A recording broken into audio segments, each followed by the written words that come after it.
Okay, you guys, so naltrexone is being talked about in the New York Times as a treatment for alcohol use disorder.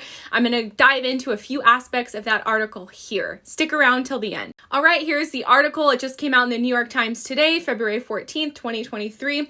Binge drinking may be curbed with a pill. A recent study suggested that the use of a decades-old medicine taken before imbibing could reduce the amount of alcohol consumed. All right, so the article goes on to say that the new study's targeted approach of the medicine, in which the patients were advised to take the pill 1 hour before they expected to drink, is less common, although studies go back decades that have demonstrated the effectiveness of the as-needed dosing method. The studies they're talking about that are decades old is the research that Dr. David Sinclair did, which ultimately resulted in the Sinclair Method treatment for alcohol use disorder, which results in pharmacological extinction of the alcohol use disorder over time.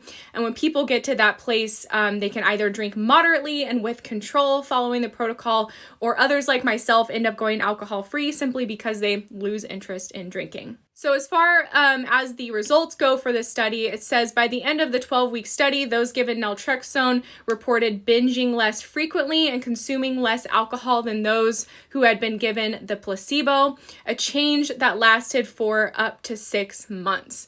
So even though, 12 weeks is a really short period of time, typically the results build the longer someone is taking the medication. We typically tell people to give this treatment a year to see their full results.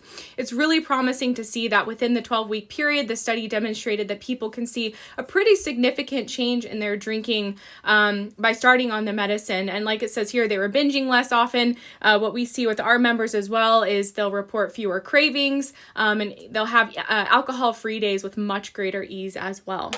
One of the biggest challenges with using naltrexone treatment to cut back on drinking is the fact that it can be really difficult to get prescribed, which is why we work with telemedicine doctors in our program that specialize in it.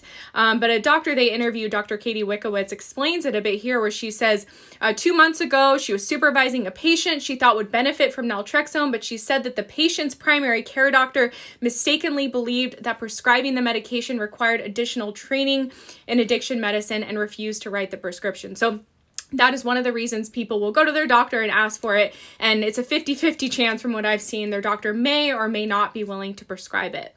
All in all, really excited to see that the New York Times is talking about naltrexone and the targeted use of it as a treatment for alcohol use disorder. If you're not familiar with this treatment, check out the other videos I have or the link in my bio.